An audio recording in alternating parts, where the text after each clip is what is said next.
Assalamualaikum warahmatullahi wabarakatuh.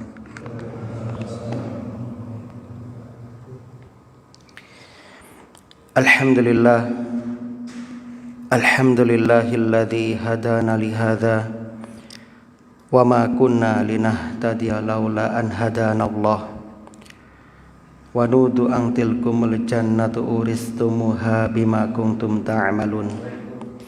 Wassalamu. Asyhadu an la ilaha illallah wahdahu la syarikalah wa asyhadu anna Muhammadan abduhu wa rasuluh. Qala Allahu ta'ala fil Qur'an, a'udzu billahi minasyaitonir rajim. Ya ayyuhalladzina amanu taqullaha haqqa tuqatih wa la tamutunna illa wa antum muslimun. Wa qala ta'ala, ya ayyuhalladzina amanu taqullaha wa qulu qawlan sadida yuslih lakum a'malakum wa yaghfir lakum dhunubakum wa may yuti'illaha wa rasulahu faqad faza fawzan 'azima. Amma ba'du. Kaum muslimin dan muslimah jamaah salat maghrib yang mudah-mudahan senantiasa dirahmati oleh Allah di dunia hingga di akhirat. Alhamdulillah alladzi bi ni'matihi tatimmus shalihat. Segala puji bagi Allah yang dengan nikmatnya kebaikan-kebaikan hamba dapat terlaksana. Kita bersyukur kepada Allah hingga malam hari ini Allah masih memberikan kemudahan, memberikan kesempatan kepada kita untuk menghadiri taman-taman surga. Mudah-mudahan kehadiran kita kelak menjadi saksi yang akan memberatkan timbangan amal soleh kita. Amin ya rabbal alamin. Tak lupa kita berdoa mudah-mudahan seluruh amal ketaatan kita diterima di sisi Allah Subhanahu wa ta'ala. Rabbana taqabbal minna innaka antas samiul alim. Waalaikumsalam. Allahumma anfa'na bima 'allamtana wa 'allimna ma yanfa'una wa zidna ilman.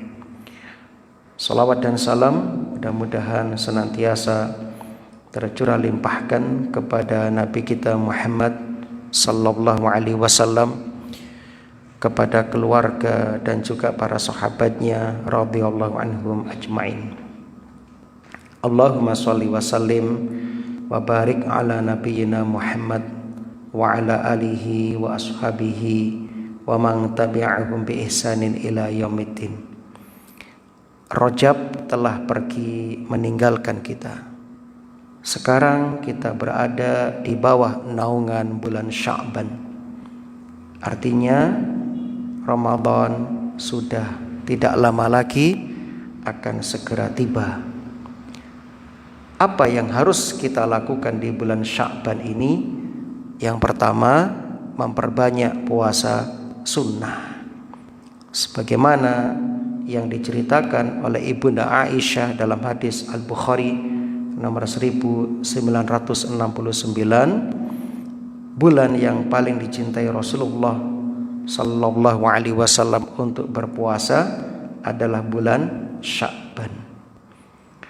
Kemudian yang kedua, memperbanyak amal solih, sebab pada bulan Sya'ban amal-amal seluruh manusia akan diangkat kepada Allah Subhanahu wa ta'ala. Tingkatkan amal soleh kita, salat sunnah kita, bacaan Al-Quran kita, sedekah dan zikir-zikir kita. Yang ketiga, bulan Sya'ban kesempatan untuk mengqadha puasa Ramadan bagi yang masih punya hutang puasa. Yang keempat, jauhi amalan yang tidak ada tuntunannya di bulan Sya'ban ini, atau amalan-amalan yang tidak dicontohkan oleh Rasulullah sallallahu alaihi wasallam menjelang datangnya Ramadan. Yang terakhir, persiapkan diri menyambut Ramadan. Dibuka kembali buku tentang fikih Ramadan. Lantas perbanyak taubat, sebab yang paling pokok menjadikan seorang hamba sulit beramal, malas beramal adalah maksiat atau dosa. Ramadan bulan ketaatan. Kalau kita memasuki Ramadan masih bergelimang dengan dosa dan maksiat, kita khawatir di saat musim panen pahala kita justru malah ketinggalan dan tidak mendapatkan panen sama sekali. Maka kaum muslimin, sambutlah Ramadan dengan bersih-bersih diri, mempertaubat diri, dan perbanyak amal soleh dan berdoa. Mudah-mudahan Allah memberikan kesempatan kepada kita untuk dapat berjumpa kembali dengan bulan Ramadan yang akan datang dalam keadaan yang terbaik. Allahumma sallimna ila Ramadan wa sallim lana Ramadan wa tasallamhu minna mutaqabbalan. Melanjutkan kembali pembahasan kita, tafsir surah Al-Maidah juz yang ke-6. Kemarin kita sudah membacakan bagian dari ayat ke-6 tentang wudu, tentang wudu. Allah Subhanahu wa taala menyebutkan pada ayat tersebut rukun wudu itu ada 6. Yang pertama membasuh muka, yang kedua membasuh kedua tangan sampai siku, yang ketiga mengusap kepala, yang keempat membasuh kaki tentunya sampai mata kaki, yang kelima tertib berurutan, yang keenam berkesinambungan langsung, tidak diselingi dengan jeda, jangan sampai anggota wudu itu kering. Kemudian sunnah-sunnahnya, yang pertama mengucap bismillah, mengucap bismillah sebelum berwudu, Yang kedua mencuci kedua tangan hingga pergelangan tangan sebelum wudu. Yang ketiga berkumur-kumur dan beristinsyak, menghirup air ke hidung lalu mengeluarkannya. Yang keempat melakukan basuhan atau usapan di setiap fardu dan sunnah wudu sebanyak 3 kali. Jadi dalam hadis itu yang paling banyak membasuh anggota wudu adalah 3 kali. Yang paling sedikit 1 kali. Karena Nabi juga pernah mencontohkan 1 kali, 2 kali, dan 3 kali. Yang kelima, menggosok anggota wudu yang dibasuh. Yang keenam, membaca doa setelah wudu. Yang ketujuh, mengulang wudu saat sholat wajib berikutnya. Ini hukumnya sunnah. Berikutnya kita akan menjelaskan tentang ayat junub. A'udzubillahi minasyaitonirrajim. Ya ayyuhalladzina amanu, wahai orang-orang yang beriman, idza qumtum ilas sholati faghsilu wujuhakum wa aydiyakum ilal marafiq wamsahu biru'usikum wa arjulakum ilal ka'bain. Wa in kuntum junuban fattahharu, dan jika kamu junub fattahharu maka mandilah. Junub dalam bahasa Arab merupakan kata yang dapat digunakan untuk mufrad tunggal, untuk musanna atau ganda, dan untuk jamak, baik jamak mudzakkar maupun jamak muannas. Ini kalimat yang unik dan ini biasa dalam bahasa Arab. Ada beberapa kata yang memang seperti ini. Contoh fulkun. Kata fulkun dalam bahasa Arab mufradnya juga fulkun, jamaknya juga fulkun. Nah, jadi memang seperti itu bahasa Arab, unik ya. Nah, kemudian ayat ini jamaah membahas tentang kondisi seseorang dalam keadaan junub. Tidak cukup hanya berwudu saja, enggak cukup. Namun ia wajib untuk mandi. yang disebut dengan istilah mandi besar. Kalimat fattoharu, maka mandilah, yang dimaksud adalah mandi janabah. Dari ayat ini terdapat faedah bahwa mandi janabah tidak diwajibkan untuk berurutan dalam pelaksanaannya. Beda dengan wudhu, Allah menyebutkan secara berurutan. Adapun mandi, Allah tidak menyebutkan secara berurutan, tidak memerinci dari mana tidak. Nah, lalu dari mana kita mengetahui tentang tata caranya? Tentu kita akan mengetahui dari hadis Nabi Sallallahu Alaihi Wasallam. Banyak ayat-ayat yang dijelaskan oleh hadis, seperti ayat zakat misalnya. Quran hanya menyebutkan perintah berzakat dan tidak menyebutkan kadar ukurannya berapa.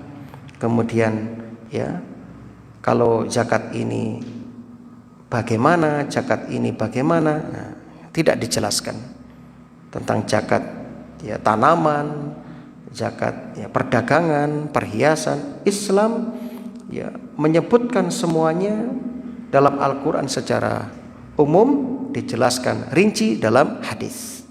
Sama seperti tata cara mandi wajib. Yang pertama ya, ketika kita hendak melakukan mandi wajib, hendaknya kita berniat.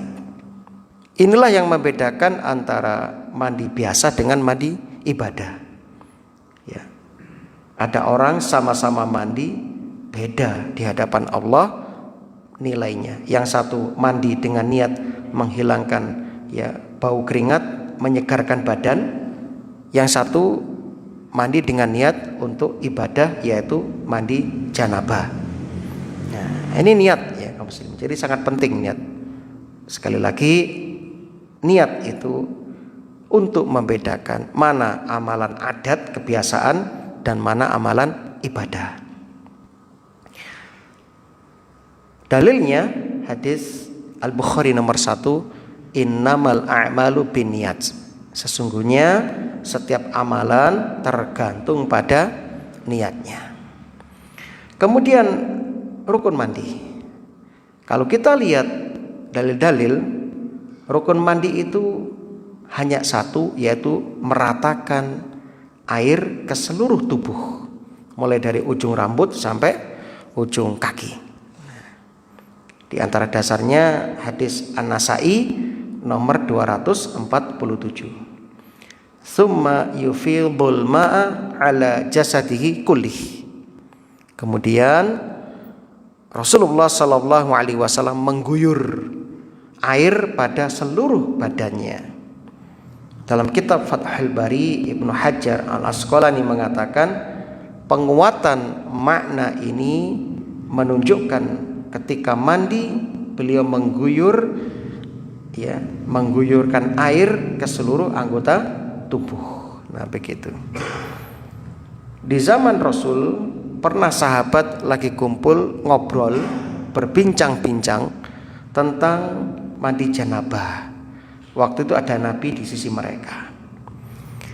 Lantas Nabi bersabda, amma ana fa akhudhu mil'a kaffi salasan fa asubba ala ra'si summa ufidhuhu ba'du ala sairi jasadi. Saya itu, kata Rasul, mengambil 2 telapak tangan 3 kali, lalu saya siramkan pada kepalaku, kemudian saya tuangkan setelahnya pada semua tubuhku. Nah, ini menunjukkan bahwasannya dalil tentang rukun mandi itu hanya satu, yaitu meratakan ke seluruh anggota tubuh. Itu kaum muslimin yang berbahagia. Adapun berkumur-kumur ya, istinsyak sebelum mandi, menggosok-gosok badan, ini kata jumhur ulama termasuk sunnah. Silahkan dilihat dalam kitab Shahih Fiqih Sunnah, dijelaskan panjang lebar di situ. Tata caranya ya tata cara mandi wajib yang sempurna ya. Adapun hukum asal jenengan langsung mandi sudah dianggap sah, yang penting niatnya mandi janabah. Namun alangkah baiknya kalau kita melihat bagaimana kekasih kita, uswah kita, teladan kita, Rasulullah sallallahu alaihi wasallam maringi tulodo, maringi contoh. Yang pertama, kita lihat hadis dari Ibunda Aisyah radhiyallahu anhuma, an Aisyata zaujin Nabi sallallahu alaihi wasallam. Saking Ibunda Aisyah garwanipun Kanjeng Nabi sallallahu alaihi wasallam. Kana idza ghtasala minal janabati bada'a fa ghasala yadayhi. Rasulullah sallallahu alaihi wasallam ketika mandi junub, beliau memulainya dengan mencuci kedua telapak tangannya. Summa yatawaddo, kemudian beliau berwudu kama yatawaddo lis shalah, sebagaimana wudu untuk mengerjakan salat. Summa yudkhilu asabi'ahu fil ma, lalu Rasulullah memasukkan jari-jarinya ke dalam air. Fayukhallilu biha usula sya'rihi, lalu ya menggosokkannya ke kulit kepala. Jadi masukkan ke air terus dibuat untuk menggosok ya kulit kepala. Gosok-gosok ya, ditekan-tekan, gosok gitu. Summa yasubbu ala ra'si salasa ghurafin biyadaihi, lalu beliau menuangkan, menyiramkan air ke atas kepalanya dengan cidukan kedua telapak tangannya sebanyak 3 kali. Summa yufidul ma'a ala jildihi kullih, lantas beliau mengalirkan air ke seluruh kulitnya. Rawahu Al-Bukhari nomor 248 dan Muslim nomor 316. Hadis pertama tentang cara mandi. Hadis kedua, An Ibnu Abbas radhiyallahu anhuma qalat Maimunah, kedua dari istri beliau yang lain, Maimunah. Jadi masing-masing istrinya memberikan persaksian pripun caranipun Kanjeng Nabi mandi janabah. Wada'tu li Rasulillah sallallahu alaihi wasallam ma'an yaghtasilu bih. Ya. Aku pernah menyediakan air untuk mandi Rasul sallallahu alaihi wasallam. Fa afragha ala yadayhi, lalu beliau menuangkan air pada kedua tangannya. Dituangkan ya, dibersihkan dulu. Wa ghasalahuma marratain aw salasan. Lalu beliau mencuci kedua tangannya 2 kali atau 3 kali, masing-masing 2 kali, kadang 3 kali. Summa afragha biyaminihi ala shimalihi, kemudian ya Rasulullah sallallahu alaihi wasallam dengan tangan kanannya menuangkan air pada telapak tangan kirinya. Fa ghassala madzakirah, kemudian mencuci kemaluannya dengan tangan kiri. Summa dalaka yadahu bil ardi, kemudian menggosokkan tangannya ke tanah. Summa matmada wastansyaqa, kemudian berkumur dan beristinsyak, menghirup air ke dalam hidung lalu dikeluarkan. Summa ghassala wajhahu wa yadayhi, lalu mencuci wajah ya, membasuh wajah dengan kedua tangan. Summa ghassala ra'sah salasan, lalu ya membasuh kepala 3 kali. Summa afragha ala jasadi, kemudian setelah itu bergeser ya, mengguyur seluruh tubuh badannya. Summa tanahha min maqami fa ghassala qadamai, lalu beliau pindah ya, geser dari tempat semula, lalu mencuci kedua telapak kakinya di tempat yang berbeda. Rawahu Al-Bukhari nomor 265 dan Muslim nomor 317. Nah, dari 2 hadis ini kita dapat merinci tata cara mandi wajib yang disunahkan. Yang pertama, mencuci tangan terlebih dahulu sebanyak 3 kali sebelum tangan tersebut dimasukkan ke dalam bejana atau ke dalam bak mandi atau ya, tempat air. Dalam kitab Fathul Bari dijelaskan apa tujuannya. Boleh jadi, kata Ibnu Hajar, untuk mencuci tangan terlebih dahulu agar bersih dari kotoran. Bisa juga boleh jadi tujuannya adalah karena mandi tersebut dilakukan setelah bangun tidur. Karena Nabi menyunahkan kalau bangun tidur sebelum tangan masuk ke tempat air dicuci dulu. Yang kedua, berdasarkan dua hadis tadi, lalu membersihkan kemaluan dan kotoran yang ada dengan tangan kiri, dengan tangan kiri. Yang ketiga, mencuci tangan setelah membersihkan kemaluan dengan menggosokkan ke tanah atau dengan menggunakan sabun. Dijelaskan oleh Imam Nawawi, disunahkan bagi orang yang beristinja membersihkan kotoran dengan air ketika selesai. Hendaklah ia mencuci tangannya dengan debu atau semacam sabun, atau hendaklah ia menggosokkan tangannya ke tanah atau tembok untuk menghilangkan kotoran yang ada. Dalam syarah Sahih Muslim. Kemudian yang keempat, berwudu dengan wudu yang sempurna seperti hendak sholat. Ya. Itu diantara sunnah-sunnahnya. Baru setelah itu, ya, yang kelima, mengguyur air pada kepala sebanyak 3 kali sampai ke pangkal rambut, ya, sambil digosok-gosok dan dipijat-pijat. Yang keenam, memulai mencuci kepala bagian kanan lalu bagian kiri. Yang ketujuh, menyela-nyela rambut, berdasarkan hadis Aisyah. Yang kedelapan, mengguyur air pada seluruh badan dimulai dari sisi yang kanan baru setelah sisi yang kiri. Nah, itulah jamaah cara mandi wajib.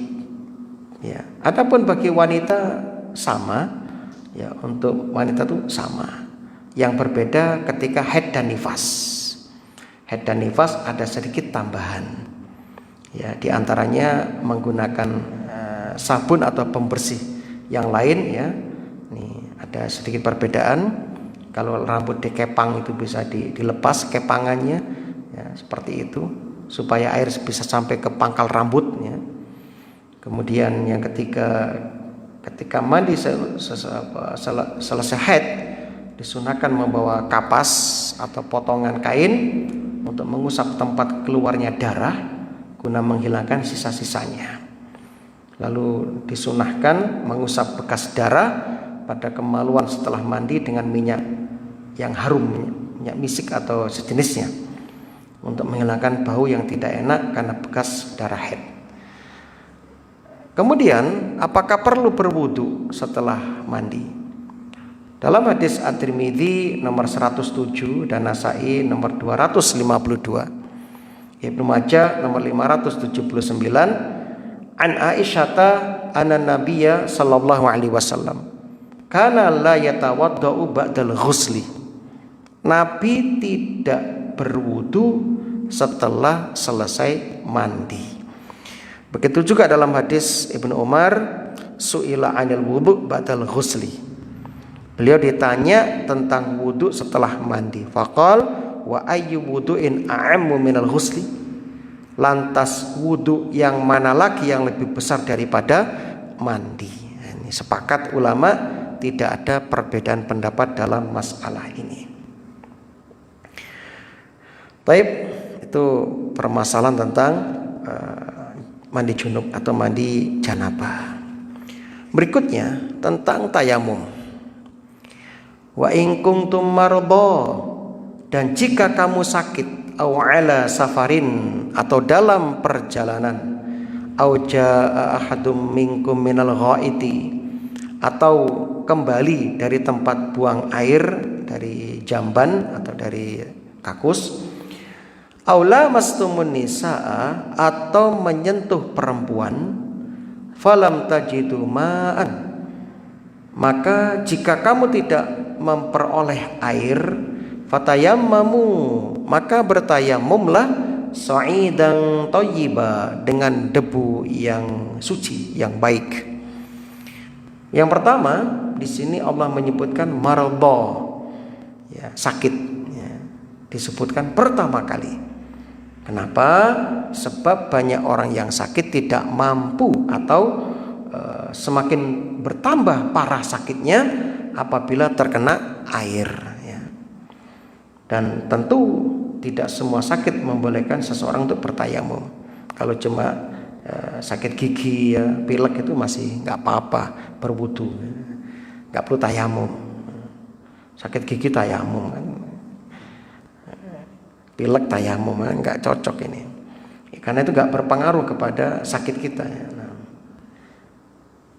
jadi kaum muslimin yang berbahagia, sakit yang membolehkan seseorang bertayamum apabila memang tidak bisa menggunakan air, misalnya luka bakar, ya.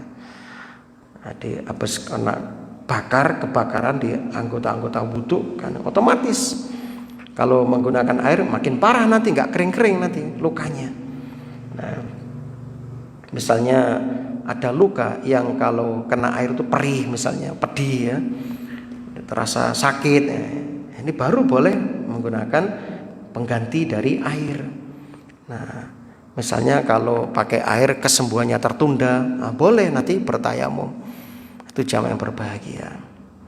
Atau misalnya ada orang yang tinggal di tempat yang dingin, misalnya tempat yang dingin, misalnya di Eropa. Di Eropa itu ada tempat yang sampai sekarang itu menjadi tempat yang paling ideal bagi bapak yang gak kerasan di Indonesia. Mungkin ada gak kerasan di Indonesia, bapak bisa pergi ke tempat itu. Tempat itu bebas tinggal di sana selamanya tanpa paspor, tanpa apa-apa, silakan boleh, silakan, nggak ada masalah, ya. Itu, dan mau kerja di sana sampai kapanpun bebas, nggak ada aturan.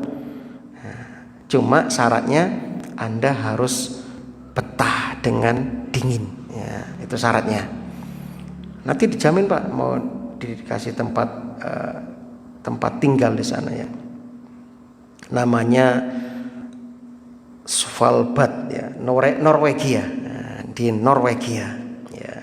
Jadi Anda mau, ya, misalnya aku suka betah di Indonesia, misalnya.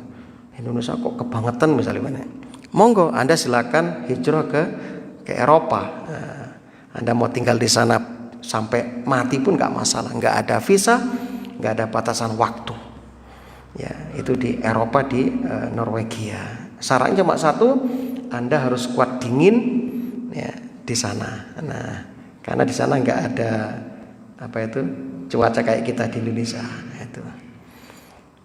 Maka ini boleh Anda tayamum ketika memang betul-betul, ya, seperti itu kondisinya, sangat dingin, ya. Begitu pula dengan orang sakit yang sulit untuk melakukan banyak gerakan, ya. Misalnya digip kanan kiri, ya, lehernya digip, ya, karena habis kecelakaan. Nah, ini boleh Anda, ya, bertayamum, ya. Tidak harus meminta bantuan kepada orang lain agar mewudukannya, enggak. Kalau memang enggak bisa bergerak, ya tayamum. Cuma dibatasi gerakan, Anda tayamum. Begitu juga yang kedua, safar, ya. Ketika Anda melakukan safar, Anda boleh bertayamum. Tentu bagi mereka yang kesulitan mendapatkan air. Karena safar di zaman dulu dengan sekarang jauh berbeda. Sekarang sudah nikmat.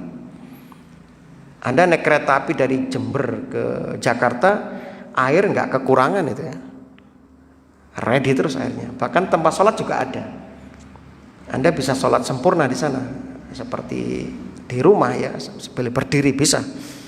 Di mana tempat sholatnya? Di dapur. Nah, di sana disiapkan ada tempat khusus sholat, luas, ya, bisa jamaah juga di dapur. Kalau nggak tahu, ya mungkin bingung, ya. Sudah tanya aja, Mas mau sholat, oh diantar nanti ke dapur. Sudah pernah, ya, naik kereta sholat di dapur? Pernah? Dereng nanti? Nah, coba nanti tanya ke petugas, Mas mau sholat, nanti diantar ke dapur. Ada sajadah juga, lengkap, sudah enak. Itu. Maka ini nggak perlu tayamum, ya. Nah, kecuali memang nggak ada air, Itu kaum muslimin, ya. Kemudian auja ahadum minkum minal ghaid, atau kembali dari tempat buang air atau kakus, ya. Al-ghaid, ya. Secara tekstual makna al-ghaid adalah al-makanul mutmainul habit, ya, secara bahasa al-makanul mutmainul habit, tempat yang tenang dan landai. Itu namanya ghaid secara tekstual. Sebab dulu orang-orang Arab jika ingin buang hajat, mereka pergi ke tempat yang sepi, yang tenang dan landai. Kenapa? Sebab orang Arab dulu nggak punya toilet di rumah mereka. Ya. Bahkan kami masih kecil juga nggak punya WC. Kami ya buang hajat di sungai. Kebetulan rumah saya dekat sungai di Glenmore itu. Tinggal lari ke sungai. Wah, di sana deras airnya dan banyak batunya. Bening, bebas sudah sana. Nah, cuma kadang-kadang lintane ku sing gak kuat ya. Moro-moro nempel sikil ya, itu di sana. Nah, itu. Sekarang alhamdulillah sudah ada ya, masing-masing rumah sudah ada tempat pembuangan sanitasinya. Nah, itu jamaah ya. Oleh karena itu mereka menggunakan istilah al-ghaid untuk mengungkapkan aktivitas buang hajat. Nah, pelajaran dari ayat ini ya, sebaiknya seseorang menggunakan bahasa kiasan, bahasa kinayah untuk redaksi atau kalimat yang dirasa kurang sopan diucapkan. Itu bahasa Quran, Pak. Ya. Jadi indah Quran itu ya. Nah, jadi Anda boleh menggunakan bahasa-bahasa kiasan untuk ucapan yang dikira nggak layak diungkapkan di depan umum misalnya. Nah, begitu. Jadi kata al-ghaid juga terdapat faedah lain, yaitu seseorang hendaknya menutup diri ketika sedang buang hajat. Nah, dari kata al-ghaid ada pelajaran kita wajib menutup diri ketika buang hajat, baik hajat besar maupun hajat kecil. Ya, harus sembunyi dari orang, ya, sembunyi orang. Enggak seperti sebagian ya, saudara kita yang ya, di jalan-jalan itu kadang sakar PDW, moro kudu uyo terki minggir watek nang ban minggir embong. Ini kurang pantas ya. Harus cari tempat sembunyi. Dan sekarang dimudahkan, banyak pom-pom bensin juga menyiapkan itu, banyak masjid-masjid juga menyediakan itu kan begini. Nah, itu jamaah yang berbahagia. Kemudian aula mastumun nisaa, atau kalian menyentuh wanita. Nah, ini yang menjadi perbincangan ulama tentang kata al-lamsu. Al-lamsu artinya menyentuh. Di sini ada dua pendapat yang terkenal. Yang pertama, maksud menyentuh di sini menyentuh seperti apa? Pendapat pertama maksudnya adalah, mohon maaf, nyuwun sewu, berhubungan badan atau jima ya. Itu maksud yang pertama. Ini pendapat sahabat Ali bin Abi Thalib, Ubay bin Ka'ab dan Ibnu Abbas radhiyallahu anhuma. Ibnu Abbas mengatakan ya, yang dinukil oleh ya, Ibnu Katsir ya, dan juga para ulama tafsir yang lain seperti Imam Al-Qurtubi misalnya. Al-lamsu wal massu wal mubasyarah al-jima'. Ya. Al-lamsu wal massu wal mubasyarah. Ya, ada istilah lamsu, ya, ada istilah al-massu, ya, ada istilah al-mubasyarah. Itu maksudnya apa? Al-jima'. Ya. Itu. Seperti disebutkan dalam surat Al-Baqarah 237. Wa in talaqtumuhunna min qabli an tamassuhunna. Masya Allah, indahnya bahasa Quran. Dan jika kamu menceraikan mereka sebelum tamassuhunna, kamu sentuh mereka. Maksudnya apa? Kamu campuri mereka ya. Jadi ada perceraian yang dialami oleh suami istri yang belum berhubungan badan. Itu bagaimana cara perceraiannya? Nah, maka waqad faradtum lahunna fariidhah, sedangkan kamu sudah menentukan mas kawinnya. Misalnya ya, saya nikah dengan Anda dengan mas kawin 10 juta. Pas nikah belum disentuh, diceraikan, maka fanis huma faradtum, engkau berikan separuh mas kawinnya. Istri Anda yang ya diceraikan itu, yang belum dicampuri, itu diberi 5 juta. Nah, sebagai ya mut'ah, sebagai hiburan untuk menutupi luka hatinya yang barusan diceraikan, kan begitu. Ini kalau menceraikan istri yang sudah ditentukan mas kawinnya tapi belum dicampuri. Perhatikan yang kita pokok bahasan kalimat masu. Ya. Kemudian Allah juga berfirman dalam surah Al-Baqarah 187, wala tubashiruhunna wa antum aakifuna fil masajid. Ya. Janganlah kamu campuri mereka. Nah, jadi mubasyarah di sini bermakna apa? Berhubungan badan.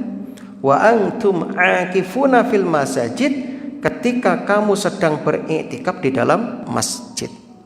Nah, jadi ini pendapat pertama, ya, al-lamsu wal massu wal mubasyarah adalah al-jima'. Artinya adalah jima', berhubungan suami istri.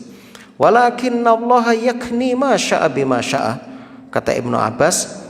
Tetapi Allah Subhanahu wa taala memberikan kinayah, memberikan kiasan kepada sesuatu sesuai dengan kehendaknya.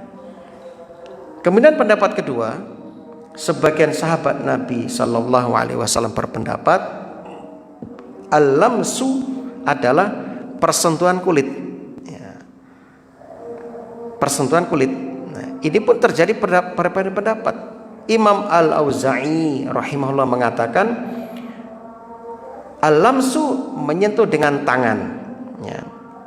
Kemudian, ya, yang dimaksud oleh ayat ini berarti menyentuh saja dengan tangan sudah batal, kan begitu. Kalau ikut pendapat kedua. Sementara menurut Ibnu Umar radhiyallahu anhuma, yang dimaksud adalah sentuhan dengan disertai syahwat. Jadi ketika Anda menyentuh nyuwun sewu, Anda lalu ereksi, ya, langsung tegang, berarti batal. Begitu kata Ibnu Umar. Kalau cuma menyentuh biasa, nggak sengaja sentuhan, ya nggak apa-apa, kata Ibnu Umar. Tapi kalau disertai syahwat, menyentuh langsung tegang, ya, ereksi, baru batal. Ini ada khilaf juga di sini. Wallahu alam, ya. Kalau kita lihat dengan lafaz-lafaz yang ada, kami pribadi lebih condong kepada pendapat sahabat Ali, sahabat Ubay dan Ibnu Abbas. Jadi al-lamsu di sini adalah berhubungan badan. Buktinya Rasulullah Sallallahu Alaihi Wasallam setiap hendak keluar untuk sholat, beliau mencium kening istrinya dan beliau tidak berwudu kembali. Nah, beliau tidak berwudu kembali. Begitu juga dalam hadis-hadis yang lain, misalnya hadis Al-Bukhari nomor 375, hadis, ya, Muslim nomor 512. Ketika Rasul sedang sholat malam dan rumah Nabi sempit, ya, rumah Nabi sempit, ya. Kemudian waktu sholat, ketika Nabi sujud itu nanti kena kaki Aisyah. Ya. Diceritakan, kuntu anamu baina yaday Rasulillah sallallahu alaihi wasallam. Saya tidur di depan Rasulullah sallallahu alaihi wasallam. Sedangkan, ya, warijlayya fi qiblatih, kedua kakiku berada di kiblatnya. Fa idza sajada ghamazani faqabattu rijlayya. Ketika Nabi hendak sujud, beliau memberi isyarat kepadaku, maka aku pun menggeser kedua kakiku. Kemudian wa idza qama basattuhuma, kalau beliau sudah berdiri aku pun meluruskan kakiku. Wal buyut laisa yauma idzin fiha masabih, dan rumah kami waktu itu tidak ada lampunya. Sudah rumahnya kecil, ya, enggak ada lampunya lagi. Itu rumah Nabi. Beda dengan rumah kita sekarang. Rumah kita sekarang, masya Allah, enggak ada rumah yang kecil, ya, ini enggak ada. Nah, di sini bagaimana ngasih isyaratnya? Ghamazani, itu menyentuh. Nah, jadi disentuh kakinya, baru Aisyah ditarik, Nabi sujud. Setelah itu Nabi berdiri, diluruskan lagi kakinya. Nanti mau sujud, disentuh lagi kakinya. Dan dalam hadis yang lain, Aisyah mengatakan, aku merasakan dinginnya sentuhan tangan Nabi, kan, gitu kan. Ya, menunjukkan apa? Menyentuh secara langsung, kata ulama. Begitu juga dalam hadis yang lain, faqadtu Rasulullah sallallahu alaihi wasallam. Aku pernah kehilangan Nabi di waktu malam. Wa kana ma'i ala firasyi. Waktu itu Nabi tidur bersamaku di ranjangku. Wa wajadtuhu sajidan, lalu aku cari-cari Nabi sedang sujud. Rosson akibaihi, sementara ujung jari kakinya dihadapkan ke arah kiblat. Ya, jadi waktu itu Aisyah mencari dan memegang kedua kaki Nabi yang sedang sujud, dan mendapati kedua kaki Nabi itu rapat ketika sujud, dipegang tuh dua-duanya oleh Aisyah. Dijelaskan dalam hadis Al-Hakim nomor 352. Ya, ini kesimpulannya, al-lamsu di sini adalah menyentuh dalam artian jima atau berhubungan badan. Ini pendapat yang kami lebih condong kepadanya, dan kami tetap menghormati yang berpendapat ya, bersentuhan itu sudah membatalkan wudu, monggo. Nah, falam tajidu ma'an, maka jika kamu tidak mendapatkan air, ya, artinya apa? Tidak menemukan air di sini. Yang pertama, Anda sudah mencari-cari air di sekitar Anda, golek temenan, serius ini, tetap tidak mendapatkan. Dan ingat kata ya Ibnu Qudamah dan juga Imam An-Nawawi dalam kitab Al-Mughnil Muhtaj, tidak harus mencari tempat yang jauh. Misalnya Anda mau sholat di Gelundengan, Anda sudah cari air sekitar sini, Gelundengan saja. Tidak perlu Anda pergi ke Balung, pergi ke Jember, gak perlu. Kata para ulama, itu mempersulit diri namanya. Cukup Anda mencari tempat yang terdekat dengan Anda. Ketika sudah betul-betul tidak menemukan air, maka Anda silakan bertayamum. Ingat, tujuan tayamum adalah untuk kemudahan. Tapi kalau Anda sudah nyari di Gelundengan nggak ketemu, langsung Anda pakai motor lari ke Balung, nggak nemu air lari ke Jember, itu mempersulit diri, begitu. Jadi cukup Anda cari di sekitar Anda. Kalau memang nggak menemukan air, Anda boleh tayamum. Itu maksud dari falam tajidu ma'an. Yang kedua maksudnya apa? Air yang diperoleh adalah air mutlak, yaitu air yang belum berubah dari sifat dasar, tidak berubah warnanya, rasanya, dan baunya. Nah, air mutlak seperti apa? Air hujan, air laut, air sumur, air sungai. Nah, Anda mencari air laut, nggak laut jauh, sumur kering, ya. Hujan nggak turun-turun misalnya. Air sungai juga kering, ya. Yang ada air teh, boleh bertayamum? Nggak boleh. Wah, ada di Indomaret banyak air apa? Air Sprite misalnya. Nggak boleh, itu bukan air mutlak sudah. Atau misalnya adanya air kelapa muda, air degan, nggak boleh. Nah, itu maksudnya. Jadi maksud dari falam tajidu ma'an itu yang pertama, Anda sudah mencari air. Yang kedua, air yang dicari air mutlak, ya, bukan air teh, air Sprite, air kelapa dan sebagainya, bukan. Nah, itu kaum muslimin yang berbahagia. Atau air gamping, bukan, ya. Maka fatayammamu sha'idan thayyiba, bertayamumlah dengan tanah yang baik. Ya. Kita lihat tayamum. Tayamum dari sisi lughah artinya apa? Al-qasdu, bermaksud atau menuju, dari sisi bahasa. Dari ayat ini diambil pelajaran tayamum memerlukan maksud atau niat. Nah, kemudian sha'id, tanah. Ya, di sini ada khilaf di antara ulama. Pendapat pertama, sha'id itu adalah semua yang mengandung unsur tanah dan berdebu. Misalnya batu yang berdebu, tembok yang berdebu, hewan tunggangan yang berdebu, dan seterusnya. Kursi pesawat yang berdebu, dan seterusnya, seperti itu. Pendapat ini pendapat jumhur kaum muslimin, pendapat jumhur atau mayoritas.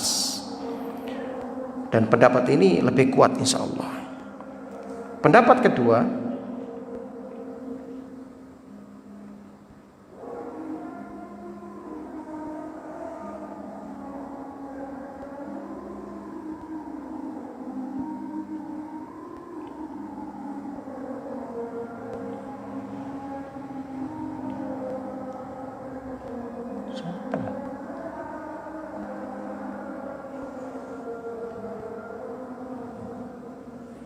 kedua, semua yang ada di atas permukaan bumi, meskipun tidak berdebu, seperti batu yang licin, rumput, dan seterusnya. Nah, ini dinukil dari tafsir Ibnu Katsir. Adapun yang dimaksud dengan tanah yang baik adalah tanah yang bukan najis dan juga bukan tanah curian. Nah, itu kaum muslimin yang berbahagia. Famsahu biwujuhikum wa aydiyakum. Ini tayamum itu sederhana. Usaplah wajah-wajah kalian dan usaplah tangan kalian dengan tanah itu. Nah, ini adalah cara tayamum. Jadi sangat sederhana. Nah, insyaallah kita lanjutkan yang akan datang. Sudah masuk waktu Isya. Ya, subhanakallahumma wa bihamdika asyhadu an la ilaha illa anta astaghfiruka wa atubu ilaik. Assalamualaikum warahmatullahi wabarakatuh.